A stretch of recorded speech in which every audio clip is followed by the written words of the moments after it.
அனைவருக்கும் வணக்கம். நம்மளுடைய சேனலில் பிஜிடிஆர்பி ஃபிசிக்ஸ்க்கான டெஸ்ட் பேட்ச் போயிட்டுருக்கு.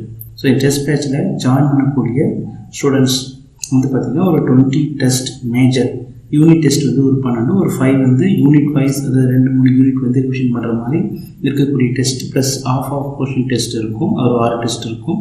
அதே மாதிரி ஃபுல் போர்ஷன் வந்து ஒரு 5 டெஸ்ட் இருக்கும்.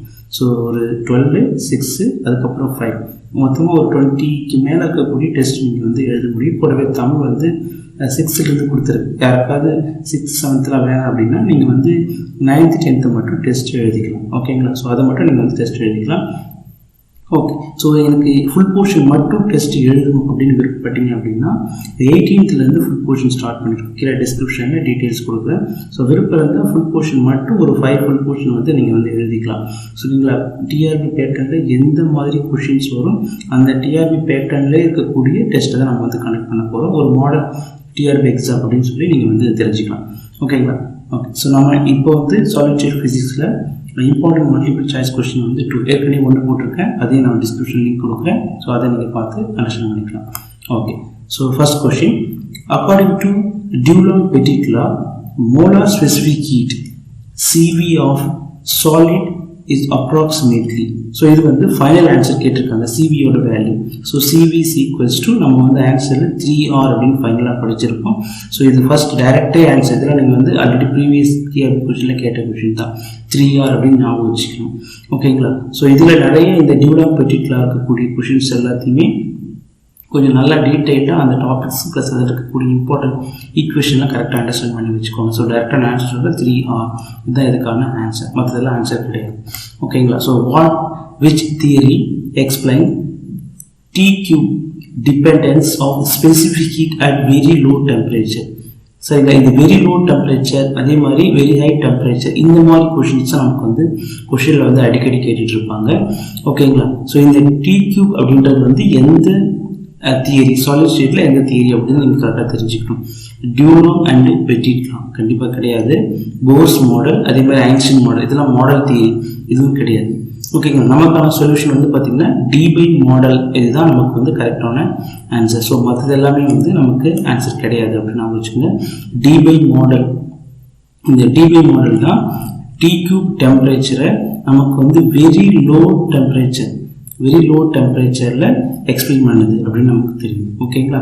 So next question, which model correctly predicts the degrees in specific heat? இது முக்கியம் பாருங்க. எப்படி ஸ்பெசிஃபிக்காக கேட்டிருக்காங்க, டிக்ரீஸ் இன் ஸ்பெசிஃபிக் ஹீட். அப்போ சிவியோட வேல்யூ வந்து நமக்கு டிக்ரீஸ் ஆகிற மாதிரி கொஸ்டின் எடுத்திருக்காங்க. ஓகேங்களா? அப்போ degrees in specific heat at low temperature. So low temperature, அதுவே லோ டெம்பரேச்சர், அதில் ஸ்பெசிஃபிக் ஹீட் வந்து டிக்ரீஸ் பண்ணுறதுக்கு எந்த மாடல் வந்து நமக்கு யூஸ்ஃபுல்லாக இருக்குது அப்படின்னு கேட்டிருக்காங்க. கிளாசிக்கல் மாடல் கண்டிப்பாக கிடையாது, டியூலாங்-பெட்டிட் கண்டிப்பாக கிடையாது, ஐன்ஸ்டீன் மாடல் கண்டிப்பாக கிடையாது. ஸோ இதில் 2 கொடுத்துருக்காங்க, both Einstein and Debye model. So இந்த 2 மாடலும் சாலிட் ஸ்டேட் தியரியை வந்து நிறைய டீட்டெயில் எக்ஸ்பிளைன் பண்ணியிருப்பாங்க. ஓகேங்களா? அதில் ஸ்பெசிஃபிக்காக 2யும் தனித்தனியாக நீங்கள் படிக்கும்போது இருக்கக்கூடிய விஷயத்தை இங்கே ஒரே கொஷனில் கேட்டிருக்காங்க. ஸோ இருக்கக்கூடிய விஷயம் என்னன்னு பார்த்தீங்கன்னா, லோ டெம்பரேச்சரில் ஸ்பெசிஃபிக் ஹீட் வந்து டிக்ரீஸ் அப்படின்ற கான்செப்ட் வந்து இந்த 2 மாடலுமே எக்ஸ்பிளைன் பண்ணுது. ஸோ இதை தனித்தனியாக கொடுத்துட்டு A and C and A and B அப்படின்னு கேட்டாலும் நீங்கள் கரெக்டாக ஆன்சர் பண்ண மாதிரி படித்து வச்சுக்கோங்க. Next question, what is the Debye temperature theta D? Theta D அப்படின்னா என்ன அப்படின்னு கேட்டிருக்காங்க. ஓகேங்களா? ஸோ இந்த 4th கொஸ்டினில் melting point of solid. So இதை வந்து இந்த டிபை டெம்பரேச்சர் வந்து எக்ஸ்பிளைன் பண்ணுது அப்படின்னு கேட்டிங்கன்னா கண்டிப்பாக கிடையாது. ஓகேங்களா? அடுத்தது, the temperature at which all phonon modes are excited. So இதில் வந்து டெம்பரேச்சர் at which அந்த பர்டிகுலர் தீட்டா டி அப்படின்ற டெம்பரேச்சரில் எல்லா ஃபோனான்ஸும் எக்ஸைட்டட் ஸ்டேட்டுக்கு வந்து போயிடும். ஓகேங்களா? So temperature where specific heat becomes infinite. இதே மாதிரி boiling point of the material. So இதெல்லாம் கிடையாது. ஓகேங்களா? ஸோ என்ன போயிருக்காங்க அப்படின்னு பார்த்தீங்கன்னா, தீட்டா டியில் அந்த பர்டிகுலர் டெம்பரேச்சரில் எல்லா ஃபோனான்ஸும் எங்கே போயிடும் பார்த்தீங்கன்னா எக்ஸைட்டட் ஸ்டேட்டுக்கு போயிடும். ஸோ இதுதான் அவங்க வந்து மென்ஷன் பண்ணுறாங்க. ஸோ எக்ஸைட்டட் ஸ்டேட்டில் இருக்கக்கூடிய விஷயத்தை தான் நமக்கு டிபை டெம்பரேச்சர் வந்து மென்ஷன் பண்ணுது அப்படின்னு நீங்கள் அண்டர்ஸ்டாண்ட் பண்ணி வச்சுக்கணும். which of the following is a limitation of Einstein model? So இந்த மாதிரி லிமிட்டேஷன் கேட்டாங்க அப்படின்னா மொத்தம் ஒரு 3 மாடல் படிப்பீங்க சாலிட் ஸ்டேட்டில். இந்த 3 மாடலுக்கான ஃபெயிலியர்ஸு, மெரிட்ஸு, டிமெரிட்ஸு, சரிங்களா, இந்த 3 மாடல்ஸோட ஆன்சர் இதெல்லாம் நீங்கள் வந்து கரெக்டாக அண்டர்ஸ்டாண்ட் பண்ணி வச்சுக்கணும். ஓகேங்களா. It fails at high temperature. சரிங்களா, இது வந்து என்ன கேட்டிருக்காங்க பார்த்தீங்கன்னா லிமிட்டேஷன். கண்டிப்பாக இது கிடையாது. So it assume a different frequency for different atoms. சரி, இதெல்லாம் கரெக்டு. ஓகேங்களா, இதெல்லாம் கரெக்டான விஷயம். அந்த தியரிக்கு இதெல்லாம் கரெக்டு. அந்த தியரியில் இது வந்து செய்ய முடியாத விஷயம். சரிங்களா. It does not explain. So இந்த தியரியை வந்து இது வந்து டிக்யூ பிஹேவியர் அட் லோ டெம்பரேச்சர் அப்படின்றது வந்து இது எக்ஸ்பிளைன் பண்ண முடியல. சரிங்களா. அப்போ இதெல்லாம் வந்து இந்த தியரியை வந்து கரெக்டாக எக்ஸ்பிளைன் பண்ணக்கூடிய விஷயம். சரிங்களா. ஸோ இந்த இட் இன்க்ளூட்ஸ் எலக்ட்ரானிக் கான்ட்ரிபியூஷன்ஸ். சரிங்களா. அப்போ இப்போ இது 3மே இந்த தியரி வந்து கரெக்டாக எக்ஸ்பிளைன் பண்ணிடுச்சு. ஆனால் இந்த டிக்யூ பிஹேவியர் அப்படின்றது வந்து இந்த தியரி வந்து எக்ஸ்பிளைன் பண்ணல. ஸோ அதனால ஆன்சர் வந்து பார்த்திங்கன்னா நமக்கு சி அப்படிதான் கரெக்டான answer. The Drude model treats conduction electron in a metal as. சரிங்களா. Drude model வந்து பார்த்திங்கன்னா conduction electron in a metal. So bounded electrons, free classical particles, quantum particles, stationary charges. So இது எதை கரெக்டாக இந்த ட்ரூட் மாடல் வந்து எலக்ட்ரானை எப்படி எடுத்திருக்கு, எலக்ட்ரானை எப்படி அசியூம் பண்ணி மெட்டல்ஸில் வந்து இந்த ட்ரூட் மாடல் எக்ஸ்பிளைன் பண்ணுது அப்படின்றது கேட்டிருக்காங்க. ஓகேங்களா. நமக்கான ஆன்சர் வந்து பார்த்திங்கன்னா ஃப்ரீ கிளாசிக்கல் பார்ட்டிக்கல் அப்படின்னு ஃபஸ்ட்டு ஸ்டார்ட் பண்ணும்போது இந்த தியரி ஸ்டார்ட் பண்ணும்போது இந்த Drude model treat as a electron free classical particle அப்படின்னு சொல்லி எடுத்திருப்பாங்க. ஸோ இதை வந்து கரெக்டாக ஞாபகம் வச்சுக்கோங்க. சின்ன வேர்ட்ஸ் கூட கொஸ்டினாக கேட்பாங்க. The Drude model fails to explain. முன்னாடி சொல்லியிருந்தேன் இந்த ஃபெயில்ஸ் அதே மாதிரி எக்ஸ்பிளைன் பண்ண முடியாது, unable to explain அப்படின்றது சொல்லுவாங்க. So the Drude model fails to explain specific heat of metals because ஏன் வந்து எக்ஸ்பிளைன் பண்ண முடியல அப்படின்னு கேட்குறாங்க. ஓகேங்களா. ஸோ இதுக்கு வந்து பார்த்தீங்கன்னா அண்டர் எஸ்டிமேட்ஸ் தி டென்சிட்டி, கண்டிப்பாக இது கிடையாது. ஓகேங்களா. It assume electron at stationary, இதுவும் கிடையாது. எலக்ட்ரான் வந்து கிளாசிக்கல் பார்ட்டிகல், மூவிங் பார்ட்டிகல் சொல்லியிருப்பாங்க.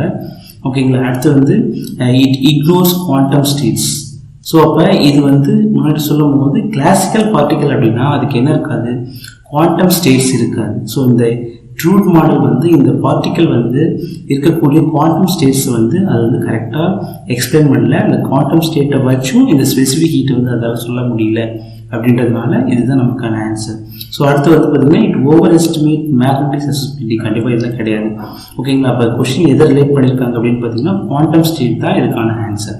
It ignore quantum statistics.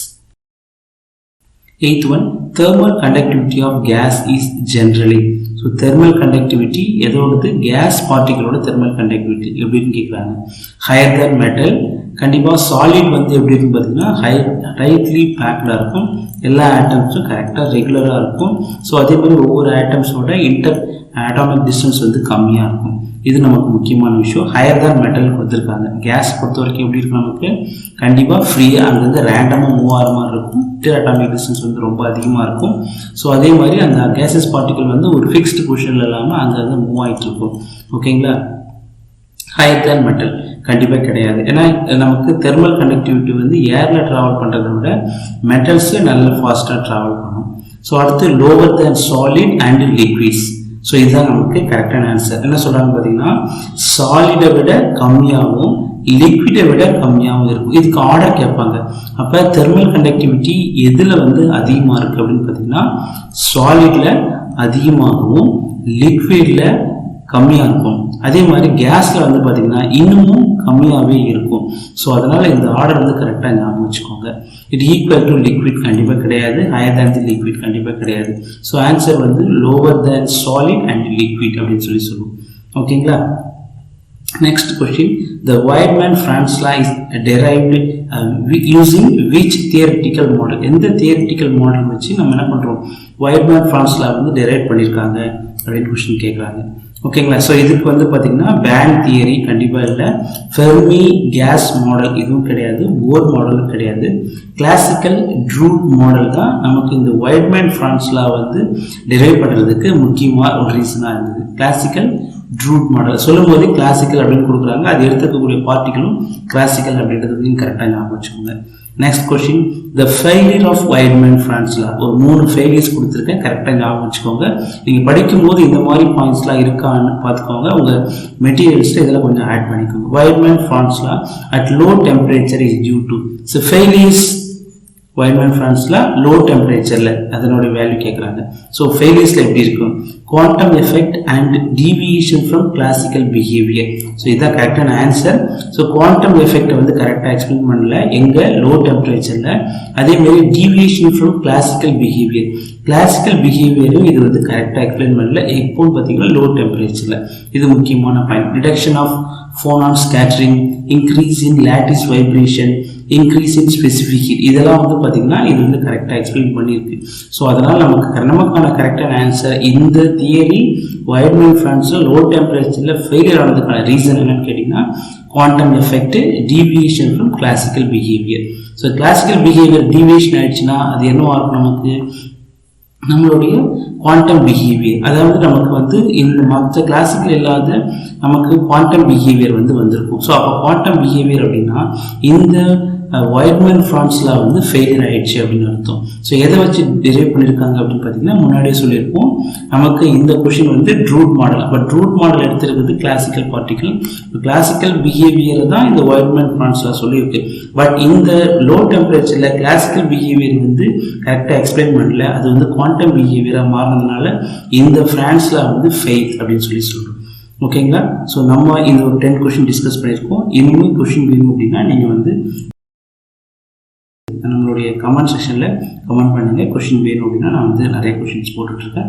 So test batch full test, அதே மாதிரி வந்து பார்த்திங்கன்னா யூனிட் கம்ப்ளீட் ஃபுல் டெஸ்ட் வேணும்னாலும் யூனிட் டெஸ்ட் வேணும்னாலும் டிஸ்கிரிப்ஷனில் நமக்கு வந்து ஒரு லிங்க் கொடுத்துருக்கேன், அந்த ஃபார்ம் வந்து சப்மிட் பண்ணுங்கள்.